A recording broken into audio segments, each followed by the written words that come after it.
ఈ రోజు నువ్వు ఏ స్థితిలో ఉన్నా, ఎంత దిగజారిన స్థితిలో ఉన్నా, ఆర్థికంగా ఎంత పతనమైన స్థితిలో ఉన్నా, నీ వ్యాపారం ఎంత కష్టమైన స్థితిలో ఉన్నా, నీ విడుదల ఇవ్వడానికే దేవుడు ఈ వాక్యాన్ని బోధిస్తున్నాడు నీకు. నీ దేవుడు నిన్ను విడిపించడానికే ఈ వాక్యాన్ని నేర్పిస్తున్నాడు నీకు. నీవు ఈ రోజు నుంచి నీ యొక్క విచారం గురించి, నీ యొక్క కథ వేరే వారికి మాతో మాట్లాడకు. నీ విషాదమైనటువంటి సంగతులు మాట్లాడకు. నీవు నోరిప్పితే దేవుని మాట మాట్లాడు.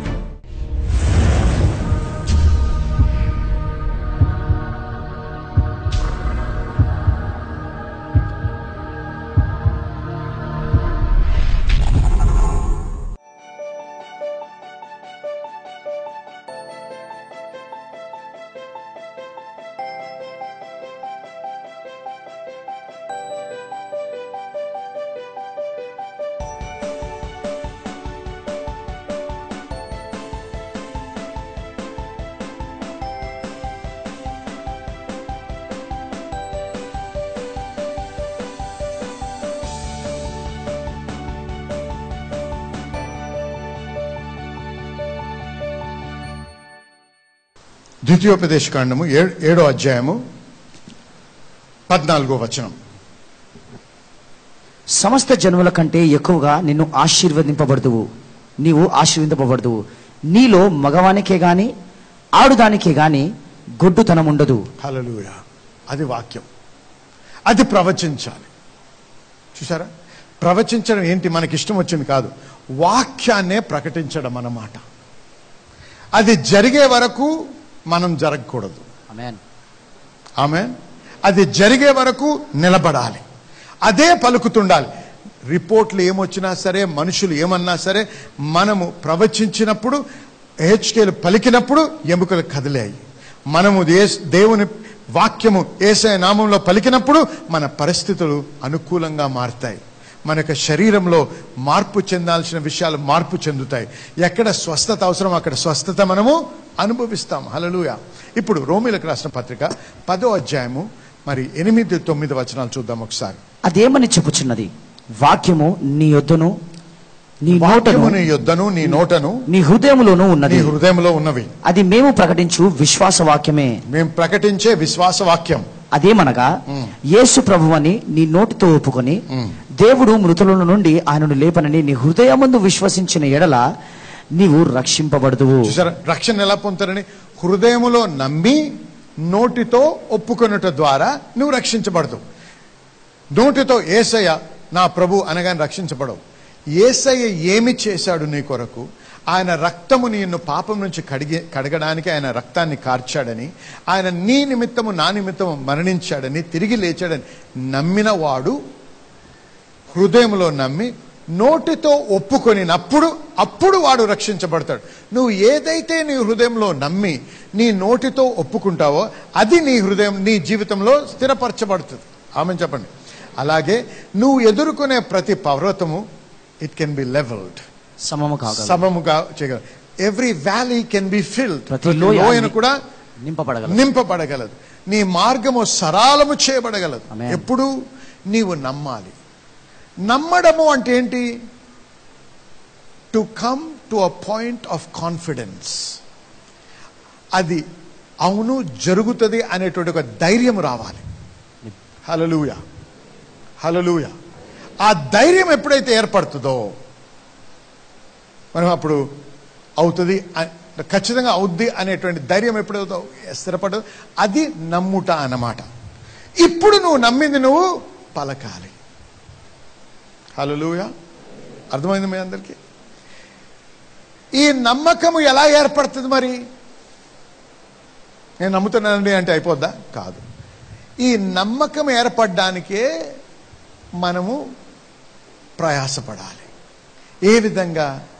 ఆయన వాక్యము ధ్యానించుట, ఆయన వాక్యముని నెమరువేయుట, ఆ వాక్యము యందు నీ తలంపులు నింపుకొనుట, దాని గురించే ఆలోచించుట. ఎలాగైతే ఆ వ్యక్తి, ఆ స్త్రీ అంటూనే ఉంది హృదయంలో ఏమని? ఆయన వస్త్రపు చెంగును ముట్టినట్టయితే నేను స్వస్థత నొందెదను. ఆ లోపల అనుకునే విషయము ఏ వ్యక్తి కూడా ఆమెని మార్చలేకపోయాడు. అందుకే పరిస్థితులు అనుకూలమైనప్పుడు ఆమె అద్భుతం ఆమెకి జరిగింది. అలాగే ఏ గాలి కొట్టిన విధంగా ఎలాగైతే చెట్టు వంగుతుందో అలాగే ఏ గాలికి మనం ఆ గాలికి వంగిపోకూడదు.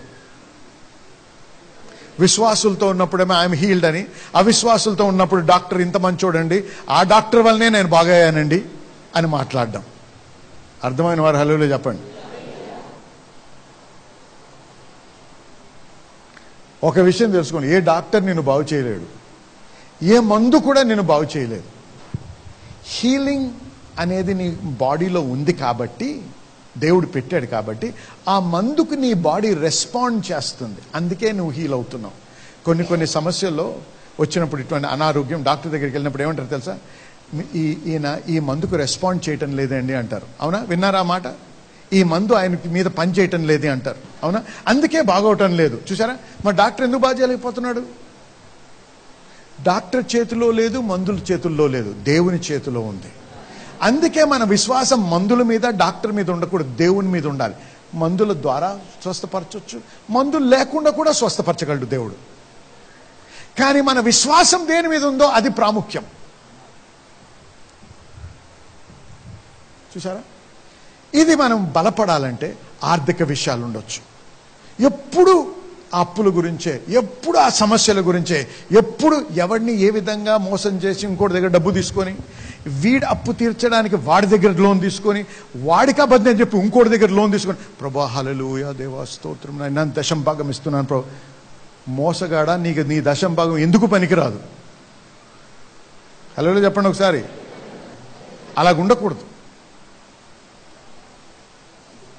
తప్పుడు పనులు చేసుకుంటూ దేవుడు దేవా దేవా అంటే పనికిరాదు. మన హృదయం శుద్ధిగా ఉండాలి, మన హృదయ ఆలోచన శుద్ధిగా ఉండాలి, మన హృదయ ఆలోచన దేవునికి అంగీకారంగా ఉండాలి. మన హృదయ ఆలోచన అంగీకారంగా ఉండాలంటే వాక్యానుసారమైన ఆలోచన ఉండాలి. ఎటువంటి నా దేవుడు నన్ను విడిపించే యెహోవా ఆయన, హల్లెలూయా, నా విమోచకుడు, హల్లెలూయా, అదే ఆలోచించాలి. మన జ్ఞానంతో మనం బయటకు రావడం కాదు, ఆయన శక్తితో మనం బయటకు వస్తున్నాం. అందుకే ఆ పర్వతంతో మాట్లాడాలి, ఆ లోయతో మాట్లాడాలి. ఏం మాట్లాడాలి? ఏదైతే వాక్యం చెప్తుందో. మాట్లాడక ముందు ఈ యొక్క సత్యాన్ని మనము బాగా ఆలోచించి ఆ తలంపులతో నింపుకొని మన హృదయంలో అదే పలుకుతూ ఉన్నప్పుడు, ఈ రెండు ఏకీభవించినప్పుడు ఖచ్చితంగా ఈ యొక్క అద్భుతం మన జీవితంలో జరుగుతుంది. నువ్వు విశ్వాసం పని చేయాలంటే నీవు నోటితో నువ్వు పలకాలి. ఇంగ్లీష్లో బాగా రాసుకున్నాను నేను. It takes speaking fourth to make faith work. అంటే విశ్వాసం పనిచేయాలంటే నీ నోటితో నువ్వు పలకాలి. నువ్వు బహిరంగంగా ఏదైతే పలకలేవో అది నువ్వు ఎప్పుడూ నీ స్వంతగా నువ్వు దాన్ని గమనించలేవు, అనుభవించలేవు. అంటే విశ్వాసము కోరేదేంటో తెలుసా? Faith demands declaration. విశ్వాసము కావాల్సింది ఏంటంటే నువ్వు నమ్మావు అంటే బహిరంగంగా ధైర్యంగా నువ్వు పలికే స్థితిలో ఉండాలి. హల్లెలూయా, ఆమేన్.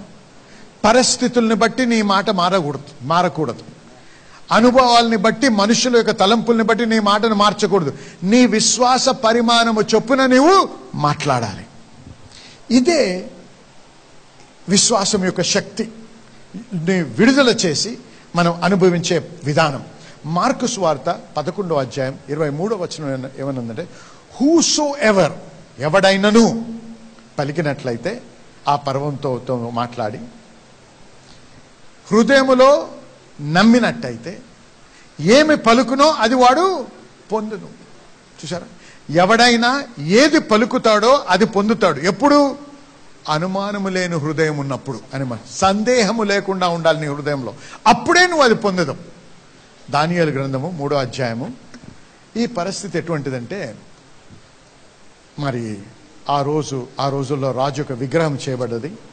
ప్రతి ఒక్కరు అందరూ కూడా ఆ యొక్క విగ్రహానికి లొంగాలి, మొక్కాలి. ఆయన తప్ప, ఆ విగ్రహం తప్ప మరి ఏ దేవుణ్ణి కూడా పూజించకూడదు అనే ఒక ఆర్డినెన్స్ పాస్ అయింది. అటువంటప్పుడు 3 హెబ్రీ బిడ్డలు లొంగనప్పుడు వారిని రాజు దగ్గర తీసుకొచ్చారు. అప్పుడు రాజు ఎదురు నిలబడి ఈ మాటలు మాట్లాడుతున్నారు. వినండి. 17. Our God, అక్కడి నుంచి చదవాలి. Our God whom we serve is able to deliver us from the burning fiery furnace. 17వ వచనము, మేము సేవించుచున్న దేవుడు మండుచున్న వేడిమి గల ఈ అగ్నిగుండములో నుండి మమ్మను తప్పించి రక్షించుటకు సమర్థుడు. హల్లెలూయా. గమనించండి, ఇక్కడ ఈ ముగ్గురు కూడా మాట్లాడేది వారి మీదున్న అధికారితో కాదు. వారు మాట్లాడుతుంది ఆ రోజుల్లో అంత శక్తిగల ఇంకొక మనిషి లేడు లోకంలో. He was the most powerful human being on earth. ఆయన ఏమనుకుంటే అది చేయగలడు, లెక్క అప్పచెప్పాల్సిన అవసరం కూడా లేదు ఆయనకి. అటువంటి వ్యక్తితో మాట్లాడుతున్నారు. ఏమని? మేము నమ్ముకున్న దేవుడు మమ్మల్ని విడిపించగలడు. చూసారా, మనం అనుకుంటే అలా మాట్లాడలేము. అది ఎంతగా మన హృదయంలో స్థిరపరచబడి ఉండాలి ఆ విశ్వాసం. అప్పుడే అటువంటి అగ్నిగుండాన్ని చూస్తూ కూడా ఆ మాట పలకగలం. అర్థమైన వారు హల్లెలూయా చెప్పండి ఒకసారి.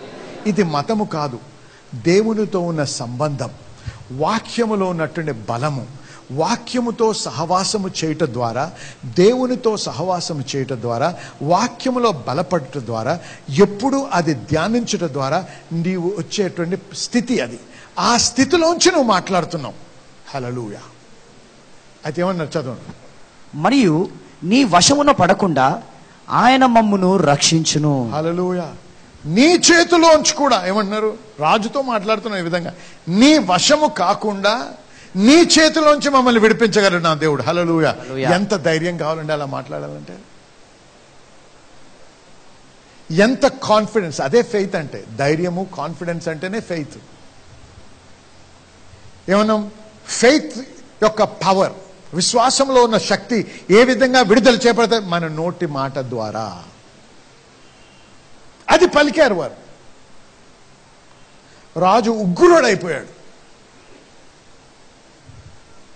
కానీ ఆ రాజు కంటే బలమైన దేవుడు మనకున్నాడు. మీరు ఎవరికి కూడా భయపడాల్సిన అవసరం లేదు. మన దేవుడు మనకు తోడై ఉన్నాడు, మనల్ని విడిపించే దేవుడు. ఎప్పుడైతే వారు ఆ విధంగా పలికారో దేవుడు వారికి తోడయ్యాడు, దేవుడు వారికి సహాయం చేశాడు. గమనించండి, the angels are waiting on the lord, on the word of the lord అని ఉంది కీర్తనలు 103లో. The command of the lord అంటే దేవుని వాక్యము కొరకు ఎదురు చూస్తున్నారు. ఎవరు? దూతలు. ఎప్పుడైతే మనము దేవుని మాట పలుకుతామో వెంటనే దేవదూతలు ఆ మాటను పరిపూర్ణం చేయడానికి పరిగెడతాయి. They are ministers to the heirs of salvation. రక్షణ వారసులకు పనిచేయడానికి సిద్ధంగా ఉన్నారు. ఎవరు? దేవదూతలు. నీవు రక్షణ వారసుడువా? ప్రశ్న అడిగాను నేను. మీరు రక్షణ వారసులా? రక్షణ వారసులైతే దేవుడు మనకి సహాయం చేయడానికి దేవదూతల్ని రెడీగా పెట్టాడు. కానీ ఆ దేవదూతలు ఏం ఎదురు చూస్తున్నాయి? మన కొరకు పనిచేయాలంటే మన నోటిలోంచి వచ్చే మాట కొరకు ఎదురు చూస్తున్నాయి. మన నోటిలోంచి వచ్చే మాట దేవుని వాక్యానికి అనుకూలంగా ఉన్న వాక్యం కాకపోతే దేవదూతలు చేతులు కట్టుకొని ఉంటాయి. ఎందుకంటే మనకు లోబడవు దేవదూతలు, దేవుని వాక్యానికి లోబడతాయి. ఎప్పుడైతే మనం పలుకుతామో దేవుని వాక్యము, అప్పుడు దేవదూతలు మన పట్ల పనిచేస్తాయి. హల్లెలూయా. ఏం చేశాయి? దేవదూతలు వచ్చారు. వచ్చి అగ్నిగుండం 7 అంతలు ఎక్కువగా చేశారు. మీరు చూసారో లేదో కానీ ఈ రోజుల్లో ఎలక్ట్రికల్ క్యాండిల్స్ అన్న తర్వాత ఫైర్ అట్లాంటివి దొరుకుతూ ఉంటాయి. ప్లగ్ చేస్తే ఆ ఫైర్ లానే కనపడుతూ ఉంటుంది. అంతా ఆ బ్లూ ఫ్లేమ్ ఉంటుంది, ఎల్లో ఫ్లేమ్ ఉంటుంది, రెడ్ ఫ్లేమ్ ఉంటుంది. చూస్తే దూరం నుంచి చూస్తే నిజంగా మంటలానే ఉంటుంది. కానీ దగ్గరికి వెళ్ళి చేయబెడితే ఏమీ ఉండదు. మంట అంటే ఆ వేడి ఉండదు, కాలిపోదు, ఏమీ లేదు. అదొక జస్ట్ షో పీస్. ఆ రోజు దేవదూతలు వచ్చి ఆ మంటలో ఉన్న శక్తిని లాగేశాయి. హల్లెలూయా. ఆమేన్. ఎందుకు? వీరు మాట్లాడిన మాట బట్టి. నీ విశ్వాస పరిమాణము చొప్పున నీకు కలుగును గాక అన్నాడు దేవుడు. అర్థమైన వారు హల్లెలూయా చెప్పండి. కాబట్టి జనులారా వినండి, ఈ రోజు నువ్వు ఏ స్థితిలో ఉన్నా, ఎంత దిగజారిన స్థితిలో ఉన్నా, ఆర్థికంగా ఎంత పతనమైన స్థితిలో ఉన్నా, నీ వ్యాపారం ఎంత కష్టమైన స్థితిలో ఉన్నా, నీ విడుదల ఇవ్వడానికే దేవుడు ఈ వాక్యాన్ని బోధిస్తున్నాడు నీకు. నీ దేవుడు నిన్ను విడిపించడానికే ఈ వాక్యాన్ని నేర్పిస్తున్నాడు నీకు. నీవు ఈ రోజు నుంచి నీ యొక్క విచారం గురించి, నీ యొక్క కథ వేరే వారికి మాతో మాట్లాడకు. నీ విషాదమైనటువంటి సంగతులు మాట్లాడకు. నీవు నోరిప్పితే దేవుని మాట మాట్లాడు. హల్లెలూయా. నీ పరిస్థితిని ఉద్దేశించి మాట్లాడు. నీవు సమయము దేవునితో సమయం గడుపు. ఆ వాక్యమును నెమరివేయి. ఆ వాక్యమే ధ్యానించి నీ హృదయంలో ఆ వాక్యం పలుకుతానే ఉండు. నేను అస్వస్థనుగా ఉండలేను, ఉండజాలను, ఉండకూడదు. దేవా నీకు స్తోత్రం. నీ వాక్య ప్రకారం నేను స్వస్థపరచబడ్డాను కాబట్టి దేవా నీకు స్తోత్రం. ఎప్పుడు ఇది అందరు వింటున్నప్పుడు కాదు. నువ్వు ఒంటరిగా నీ రూమ్లో ఉంటావు చూసావా, ఒంటరిగా ఉంటావు చూసావా, అప్పుడు నువ్వు బయటికి వెళ్తుంటావు, డ్రైవ్ చేస్తూ ఉంటావు, లేకపోతే బైక్ మీద ఉంటావు, అదే మాట్లాడుతూ ఉంది. అనవసరంగా చాలామంది అనవసరంగా ఫేస్బుక్ మీద టైం స్పెండ్ చేస్తూ ఉంటారు. ఆ సమయమే తీసుకొని ఈ ఫేస్బుక్తో మాట్లాడండి, హృదయం అనే ఫేస్బుక్తో. ఆమేన్. సోషల్ మీడియా మంచిదే, వాటి ద్వారా అనేక విషయాలు, మంచి విషయాలు కూడా జరుగుతున్నాయి, దాన్ని ఎదిరించడం లేదు. కానీ కొద్దిమంది దానికి అడిక్టివ్ అయిపోయారు. ప్రతి 5 నిమిషాలకి వెళ్ళిపోయి చూడాలి. ఒకసారి లెక్కేయండి ఎన్ని గంటలు గడుపుతున్నారు దాని మీద. అదే సమయము నీవు దేవునితో గడిపినట్టయితే, అదే సమయం వాక్యమును నెమరివేస్తూ అది ధ్యానించినట్టయితే నీ జీవితం పరిపూర్ణంగా, సంపూర్ణంగా మారిపోద్ది. హల్లెలూయా, హల్లెలూయా. దేవునికి మహిమ కలుగును గాక. చూసారా? అయితే నువ్వు ఏమి పలుకుతున్నావో నీ నోటి ద్వారా అదే నీ భవిష్యత్తును స్థిరపరుస్తుంది. కాబట్టి నువ్వు నీకు విరుద్ధమైనటువంటి, నీ జీవితంలో జరగకూడనివి ఏవైతే ఉన్నాయో వాటిని పలకకు. ఏది జరగాలని ఆశిస్తున్నావో అది పలుకు, వాక్యాన్ని ఆధారించి. నువ్వు ఏది పలకలేవో అది నువ్వు చూడలేవు. What you cannot say you cannot see. So you got to speak in faith. దేవుడు కూడా ఆయన పలికే వరకు ఆయన ఏది ఉద్దేశించాడో అది ఆయన చూడలేదు. లెట్ దేర్ బి లైట్ అని పలికిన తర్వాతే లైట్ని చూశాడు దేవుడు. ఆమెను చెప్పండి. హల్లెలూయా. యేసయ్య ఏం చేశాడు? ఆ యొక్క వృక్షాన్ని చూసి, అంజూరపు చెట్టును చూసి ఏమన్నాడు? ఏ మనిషి కూడా ఇంకెన్నడూ కూడా నీ యొక్క ఫలము తినకూడదు అన్నాడు. అంతే. మరుసటి రోజు వచ్చేటప్పటికి ఎండిపోయింది. అప్పుడు పేతురు ఏంటి ప్రభు అంటే, అప్పుడు నేర్పించాడు దేవుడు. ఏంటి? మార్కు సువార్త 11వ అధ్యాయం 23వ వచనం. ఈ విధంగా చేస్తే ఈ విధమైనటువంటి రిజల్ట్స్ ఉంటాయి. హృదయంలో నమ్మి నోటితో పలకాలి అని. ఆమెను చెప్పండి. కాబట్టి నీవు ఎదుర్కొనే పర్వతాలని చూసి, పర్వతాలు ఎంత భయంకరంగా ఉన్నాయి, ఎంత ఎత్తుగా ఉన్నాయి, ఎంత అసంభవంగా ఉన్నాయి, ఎంత కష్టంగా ఉంది, వాటి గురించి మాట్లాడకు. ఆ పర్వతాలతో మాట్లాడు. ఏం మాట్లాడాలి? నీ దేవుడు ఎంత కనికరం గలవాడో, హల్లెలూయా, ఎంత ప్రేమ గలవాడో. నీ దేవుడు ఆ యొక్క పర్వతాన్ని లెవెల్ చేస్తాడని, సమము చేస్తాడని. పర్వతము గురించి మాట్లాడకు, కానీ పర్వతాలని కరిగించే దేవుని గురించి మాట్లాడు. హల్లెలూయా, ఆమేన్. నువ్వు ఎప్పుడైతే నా దగ్గర డబ్బు లేదంటావో అప్పుడే నీ యొక్క పరలోకంలో ఉన్న బ్యాంక్ అకౌంట్ క్లోజ్ అయిపోద్ది. అందుకేమనాలి మనం? Let the poor say, let the poor say. దేన్ని బట్టి అనగలమండి ఆ మాట? ఏదో అనాలి కాబట్టి అనాలా? కాదు. ఆయన ఏమన్నాడు? He became poor that I might become. అయితే దేవుడే రిలీజ్ చేశాడు ఈ మాట, ఐఎమ్ రిచ్ అని. ఆమేన్. నేను ధనవంతుడిని, నేను ఆశీర్వదించబడ్డవాడిని. కాబట్టి నేనేం పలకాలి? వెళ్ళి ప్రతి ఒడిని నేను పేదవాడిని అని చెప్పుకోవాలా? నాకేం గతి లేదని చెప్పాలా? చెప్తే ఏమవుద్ది? గతి లేని స్థితిలోనే బతుకుతావు.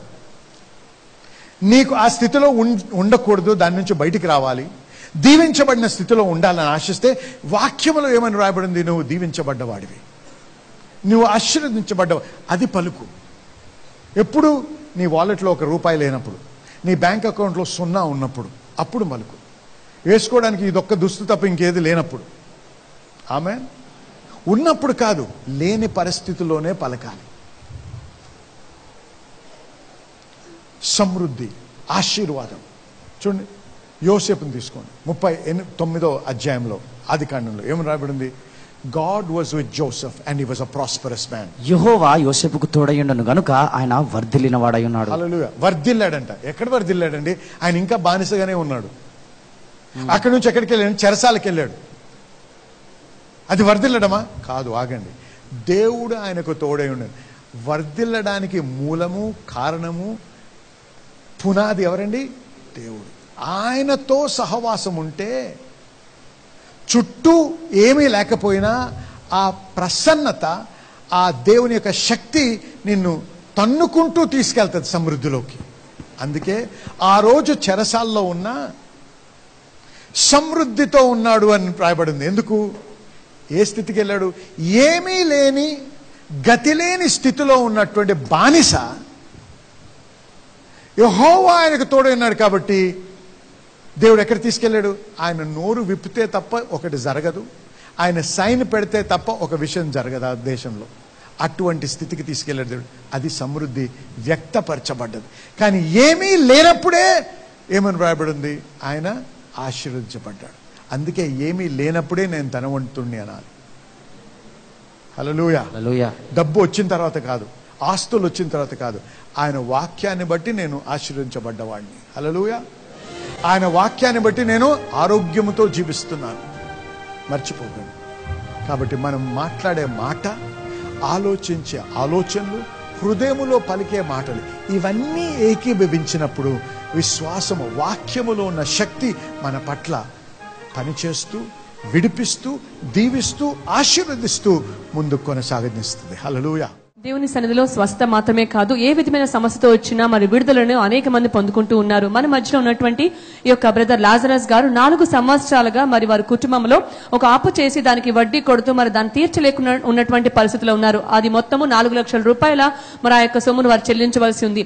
ఇక్కడ సంఘానికి ఒకరు ఆహ్వానించడం ద్వారా ఇక్కడికి రావడం జరిగింది. ఇక్కడికి వచ్చిన తర్వాత మరి దశంభాగం చెల్లించడము, విత్తనం నాటడం గురించినటువంటి సత్యాలు దేవుని వాక్యం నుంచి మరి తెలుసుకున్నారు. మరి ఆ విధంగా వాళ్ళు ఆచరణలో పెట్టి వాక్యాన్ని విధేయతగా మరియు చూపడం కూడా ప్రారంభించారు.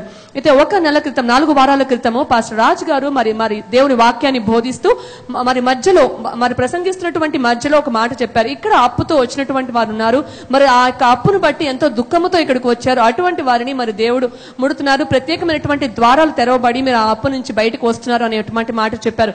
వెంటనే తను మరి కుటుంబం అంతా కూడా లేచి ఆ మాటను స్వీకరించారు. దేవుడు సహజాతీతమైన విధానంలో చేయబోయే అద్భుతాన్ని బట్టి స్తుతించడం ప్రారంభించారు. మరి 4 లక్షల రూపాయల అప్పు 4 సంవత్సరాలుగా తీరకుండా ఉన్న ఆ పరిస్థితిలో దేవుడు 1 నెలలోనే అద్భుతమైన కార్యం జరిగించారు. ఒక పార్ట్నర్స్ అంటే ఒక కంపెనీకి సంబంధించినటువంటి వారే ముందుకు వచ్చి బ్రదర్ కి మరి చెప్పిన విషయం ఏంటంటే, ఇలా ఒక పార్ట్నర్షిప్ తో మేము ఒక పనిని ప్రారంభించబోతున్నాం, దానిలో మీరు కూడా భాగం తీసుకోవాలని వారు మరి ఆహ్వానించారు. దానిలోకి వెళ్ళిన తర్వాత మరి అనుకోని విధానంగా వివిధ సోర్సెస్ లో నుంచి మనీ రావడము, మరి కేవలం 4 వారాల్లో మరి ఆ 4 లక్షల రూపాయల అప్పు సూక్ష్మంగా, సునాయసంగా దేవుడు తీర్చివేయడానికి సామర్థ్యాన్ని ఇచ్చాడు. ఇది కేవలము దేవుని వాక్యానికి మరి విధేయత చూపించినప్పుడు దేవుడు చేసిన కార్యముగా మన మధ్యలో సాక్ష్యం ఇస్తున్నారు. అప్పులేని జీవితంతో, స్వేచ్ఛతో, సంతోషంతో మన మధ్యలో నిలబడి ఉన్నారు. ప్రభువైన యేసుక్రీస్తు నామానికే సమస్త మహిమ కలుగును గాక. I don't know if you're a believer or not. If you're a believer, you have a name that is above every other name. Whatever the devil stole from Adam through deception, Jesus got it back with a power.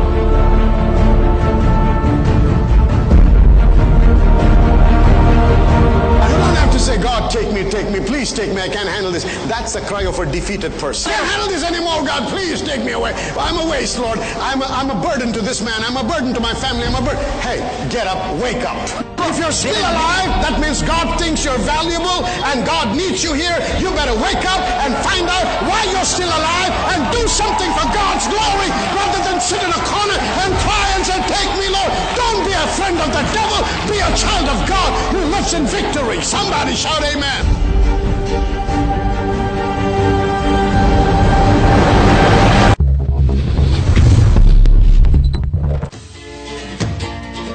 We learned many things like character development and how to build a character to experience the God blessing in our life.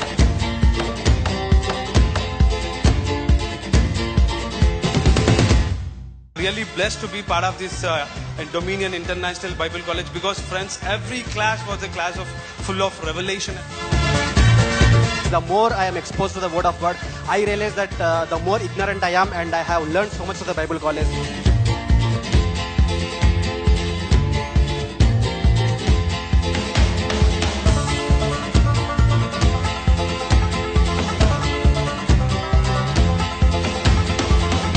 The Bible says, study the word to show yourself approved. Just coming to church, you can't learn much. That actually you need to learn to build your life in God. హల్లెలూయా, దేవునికి స్తోత్రం. మరి మీరందరూ కూడా మా యొక్క programme ద్వారా ఆశీర్వదించబడుతున్నారు నమ్ముతున్నాము.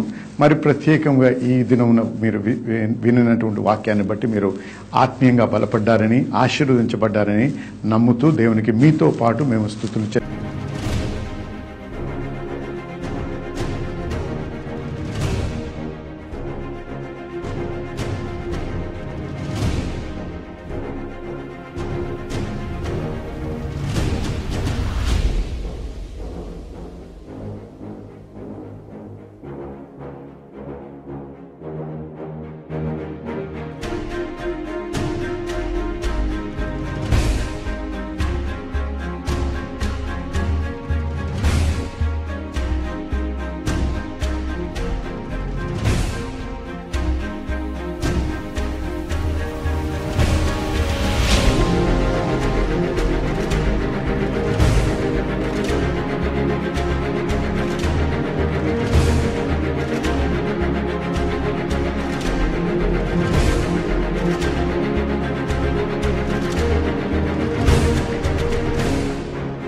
చెల్లిస్తున్నాం.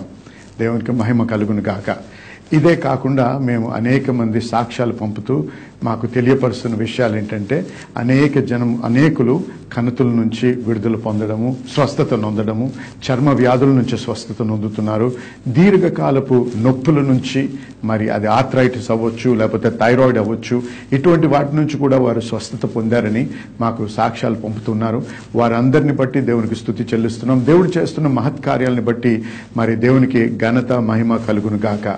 మరి ఈ దినమున ఈ ప్రోగ్రాం ముగించక ముందు మీలో ఇంకా అనేక మంది అస్వస్థతగా ఉన్నారని మాకు తెలుసు.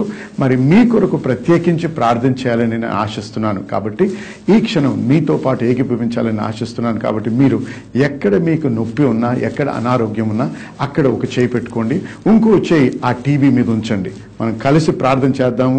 ఇద్దరు ఏకీభవించి అడిగి ప్రార్థన చేసినప్పుడు దేవుడు ఖచ్చితంగా అనుగ్రహిస్తానని వాగ్దానం ఇచ్చాడు కదండి. మరి ఆ వాగ్దానాన్ని బట్టి మరి ఆయన పొందిన గాయముల చేత మనం స్వస్థత నొందితిమి అన్నారు. దేవునికి స్తోత్రం, హల్లెలూయా.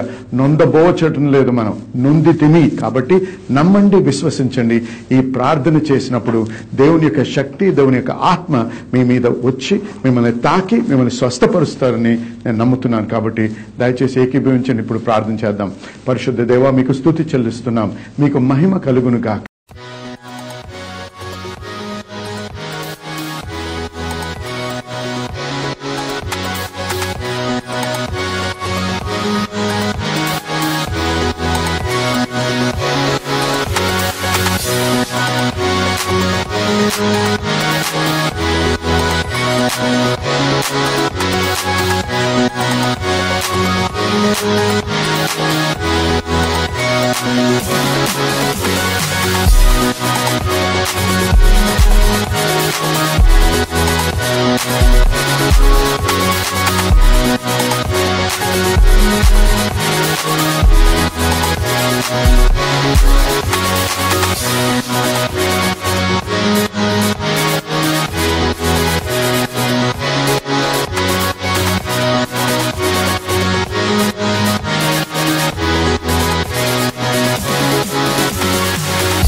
ఈ సమయంలో ప్రతి బిడ్డ ఎవరైతే నాతో ఏకీభవిస్తున్నారో, ఎవరైతే అనారోగ్యంతో అస్వస్థతతో బాధపడుతున్నారో, ఎవరైతే సాతాను యొక్క బంధకములో ఉండి వాటి నుంచి విడుదల పొందలేని మరి బంధించబడిన స్థితిలో ఉన్నారో వారందరి నిమిత్తం ప్రార్థించేస్తున్నాను. ఈ సమయంలో ప్రభా యేసు నామములో ప్రతి విధమైన అనారోగ్యాన్ని, నొప్పులను, చర్మ వ్యాధులను, మరి ఆర్థరైటిస్ ని, థైరాయిడ్ ని, రకరకాలైన బాధల నుంచి విడుదల కలుగును గాక అని యేసు నామములో ఆజ్ఞాపిస్తున్నాం ప్రభా. ఎందుకంటే మీరు ఇచ్చిన వాగ్దానాన్ని బట్టి, మీ వాక్యాన్ని ఆధారపడి ప్రభా మీకు స్తుతి చెల్లిస్తున్నాం. మీ వాక్యమును బట్టి, మీరు పొందిన గాయములు బట్టి ప్రభా మీ బిడ్డలు ఈ క్షణమే స్వస్థత నొంది తీరి ప్రభా. కాబట్టి మీకు స్తుతి చెల్లిస్తున్నాం. మీకే మహిమ కలుగును గాక. మీకు స్తోత్రం. హల్లెలూయా. ఏకీభవించిన వారందరూ కూడా నాతో పాటు ఆమేన్ చెప్పండి. హల్లెలూయా. నేనైతే నమ్ముతున్నాను మీరందరూ కూడా స్వస్థత నొందారని. మీరు పొందినప్పుడు, అది అనుభవించినప్పుడు మరి ఏమాత్రం ఆలస్యం చేయకుండా మా నంబర్లు మీకు కనపడుతూ ఉంటాయి, మా ఫోన్ నంబర్లు, వాటికి ఫోన్ చేయండి, మాకు తెలియపరచండి. మీతో పాటు మేము కలిసి దేవుణ్ణి స్తుతించడానికి మాకు మంచి అవకాశాన్ని కలిగించండి. మీకు దేవునికి స్తోత్రము, మహిమ కలుగును గాక. మళ్ళీ మనం తిరిగి మీతో ప్రార్థన చేయడానికి మరొకసారి దేవుడు తరుణం ఇచ్చినప్పుడు ఖచ్చితంగా చేద్దాం. దేవునికి మహిమ కలుగును గాక. ఆమేన్.